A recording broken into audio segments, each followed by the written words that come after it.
Now this video isn't about goals or statistics or even match performances. This is a pure tactical breakdown of Barcelona's system, what they try to do on the field, and more importantly why they do it. Barcelona's macro level strategy is very simple.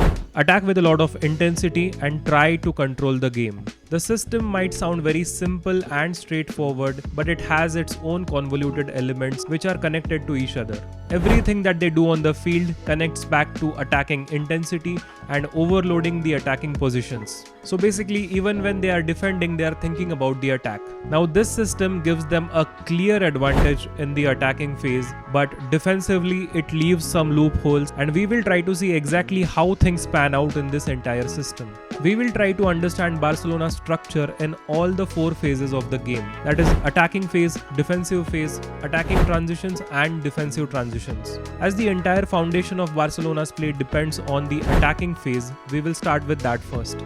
So the attacking phase doesn't only include what happens in the final third. It actually starts from the build-up, how the ball is progressed into the final third and what they do in the final third. Now the build-up sequence begins with 2 wide center backs who take a lot of help from the goalkeeper. The full backs are quite close to the center backs, yet wide enough to create passing channels for the defensive midfielders. Now 2 defensive midfielders of Barcelona, who are Pedri and Frankie de Jong, are world-class ball carriers. Barcelona heavily rely on them in the entire build-up structure. With the numerical advantage and close full backs, Barcelona are usually able to get away from the first line of press from the opposition. To progress the ball from the middle third towards the final third, they usually take 2 approaches. The first one is trying to find triangular passing options on the wing, and the second one is the riskier option, which is direct line breaking passes through the center. Now Barcelona are very effective in both of these options. The wingers take a lot of help from the full backs to progress the ball, and every Barcelona player, even the center backs, have insane ability on the ball to find that line breaking pass and open up the play. So the entire attacking phase has only one goal: to progress the ball from the defensive third to the final third. In the final third, Barcelona have enough ability on the ball, on the wing, as well as in the central area to create a lot of chances for themselves as well as score. Because of world-class build-up ability, most of the teams don't try to press Barcelona in their defensive third, because the last thing that the team wants is to face Barcelona in their defensive third while getting outnumbered.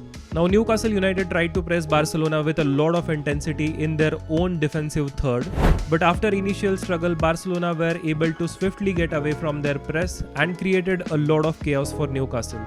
If none of the tactics work out, Barcelona just play the ball to Pedri, and usually he takes care of the rest of the situation. Now the build-up play is not the only option for Barcelona to create attacking chances. They heavily depend on the attacking transitions as well. But before we talk about attacking transitions, we will talk about the defense, because Barcelona lay out the defense in such a way that it creates more and more attacking opportunities for them on a counter-attack. And the second phase is defensive phase. Now before we talk about the defensive phase, we need to understand that defensive phase doesn't only include what happens in the defensive third and only defending the crosses or blocking the shots. The entire defensive phase can be summed up in a single word, and that is pressing. Now everybody talks about Barcelona's high line, but they don't talk about why Barcelona go with this risky tactic in every single game. Now with the high line, Barcelona try to shrink down the play area, block the passing options which are available, and try to win the ball as quickly as possible. Even though this creates a lot of chances for Barcelona to win the ball back and launch a counter-attack easily, it has its own disadvantages as well. In their pressing shape, wingers are usually the ones who are pressing the center backs. The striker usually falls back with the number 10 to mark the midfielders. Because the wingers are marking the center backs, the opposition fullbacks are marked by Barcelona's fullbacks. Now this leaves a lot of free space for the opposition wingers to run behind the back line. So to restrict their movement, Barcelona's center backs actually mark the opposition wingers. That means if the ball is played on the left wing, the entire team will shift towards the left wing, try to narrow down the space, and try to win the ball as soon as possible. But there are problems with this tactic. With a good wing play or a well-timed run, the opposition gets a clear chance on Barcelona's goal.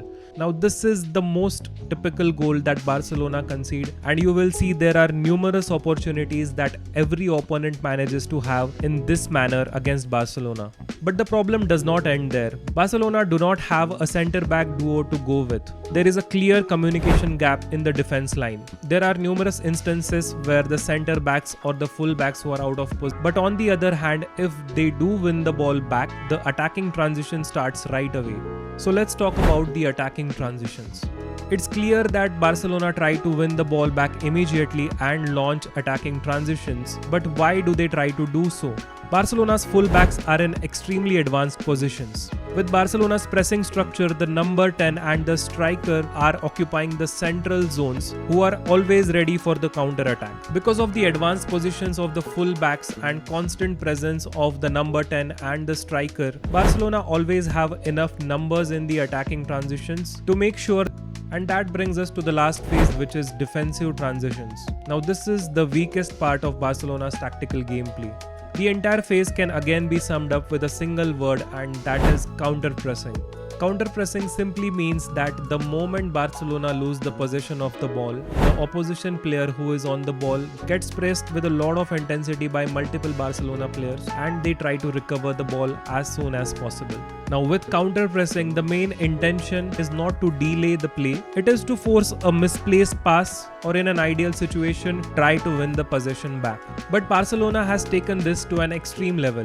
When the defensive transitions take place, the players who are already in a defensive position, they don't try. Most of the Barcelona players are committed to attack, and the fullbacks being in a very advanced position, it is the defensive midfielders' responsibility to track back and try to stop these defensive transitions as soon as possible. But this is simply not Frankie de Jong's skill set. Don't get me wrong, he is a perfect player for Barcelona, he fits the system and everything, but he is just not the profile to stop these counter-attacks. Because of these weaknesses in the defense as well as defensive transitions, Barcelona are conceding a lot of goals this season. So all the four phases of the game are modified with a single intention, that is create a lot of attacking chances. Now because of this structure, the high line is not gonna go away anytime soon. Because if you drop the high line back, you are creating a lot of space for the opposition to move into and swiftly create a chance for them. So the real solution is not removing the high line. On some level, the solution can be finding a new center back that works well with this system,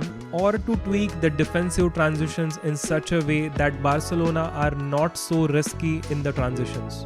And that's it for this video. If you like the analysis, do let me know. Thanks for watching, and bye for now.